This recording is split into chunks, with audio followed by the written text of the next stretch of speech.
के बारे में यह कहना ठीक नहीं है कि धर्म की तरफ रुचि नहीं है। अगर धर्म की तरफ रुचि नहीं है तो बद्रीनाथ केदारनाथ कौन जा रहा है? जम्मू के वैष्णो देवी अमरनाथ, बूढ़ा अमरनाथ की यात्रा पे कौन जा रहा है? एक साल में 25 करोड़ लोग काशी विश्वनाथ वाराणसी में कहां से आ गए? 23 करोड़ लोग अयोध्या कैसे पहुंच गए? तो स्वाभाविक है कि पूरे दुनिया में स्वाभाविक तौर से हिंदू का जागरण हुआ है। यह कार्यक्रम उपेंद्र सिंह जी के निवास स्थान पर विशुद्ध धार्मिक कार्यक्रम सनातन धर्म से संबंधित था, जिसमें पूज्यपाद महामंडलेश्वर अनंतानंद जी के बुलावे पर यहाँ आना हुआ।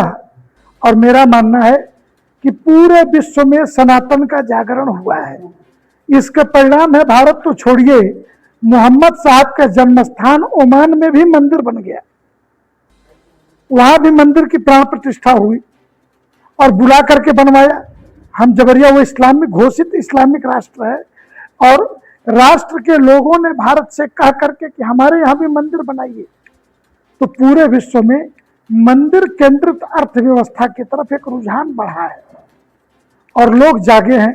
दुनिया के जिन देशों में मंदिर हैं, अभी आपने सुना होगा कि कंबोडिया और उसके बगल के एक देश में आपस में वायुसेना के द्वारा गोलीबारी हो गई एक मंदिर को अपने कब्जे में लेने के लिए। और नक्शे के हिसाब से देखें तो वो दोनों देश हिंदू देश नहीं है, लेकिन यह मंदिर हमारे देश में रहे इसके लिए हुआ। तो स्वाभाविक तौर से हम इतना ही कहेंगे कि पूरे दुनिया में सनातन को जानने, सनातन के वैज्ञानिक पद्धति, सनातनियों के सर्वसमावेशी व्यवहार, सबको साथ लेकर चलने की क्षमता, मित्रता निभाने का, पूरे अमेरिका के हेल्थ सेक्टर में सर्वाधिक नर्स अगर किसी देश की है तो हिंदुस्तान की है और हिंदू लड़कियां हैं उनके। इसी प्रकार सॉफ्टवेयर के क्षेत्र में भी, और आज पूरी दुनिया में कि इनोवेशन हो रहा है तो कहीं न कहीं धर्म आधार है। और आप पूछिए उन युवाओं से कि वो उन्होंने पढ़ाई क्या की है, तो आपको बताएंगे कि अधिकतम सॉफ्टवेयर के इंजीनियर हैं या डॉक्टर हैं।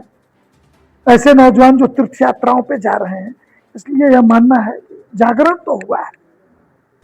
ग्राम सभा में इस बार पहला आगमन है और यहाँ पे काफी उत्साह के साथ जनता पूरी भरी थी। अभी तक उन जनता के प्रति क्या आपका रहेगा? देखो, ये मृकंड ऋषि के पुत्र मार्कंडे की भी तपस्थली है। मार्कंडे महादेव की स्थापना हुई और बाबा कीनाराम की ही तपोभूमि है ये।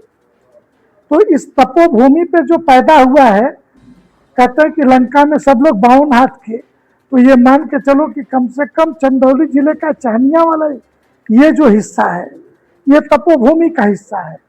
तो सुधी श्रोता, धर्म की समझ के लोग, गहन धर्म चर्चा सुनने वाले, अन्यथा सतही प्रवचन, हंसी मजाक, चुटकुले व्यासपीठों से जो होते हैं वो सुनने वाले बहुतायत मिलेंगे, लेकिन यहाँ के श्रोता गंभीर हैं और वेदांत की चर्चा में रुचि लेना हम स्वयं में आश्चर्य मानते हैं।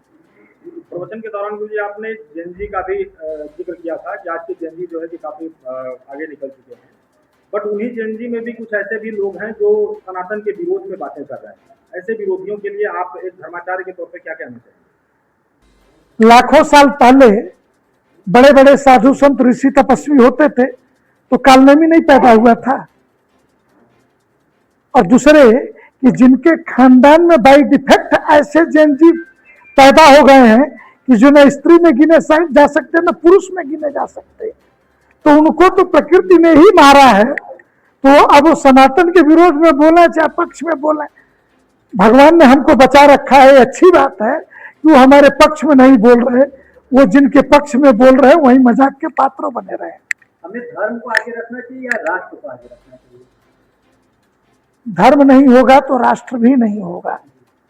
ये भ्रम छोड़ देना चाहिए कि दुनिया में किसी धर्म के बगैर कोई राष्ट्र है। कोई भी राष्ट्र बिना धर्म का नहीं है और इसीलिए उस राष्ट्र का अपना एक धर्म है जिसको राष्ट्र धर्म के रूप में हम जानते हैं।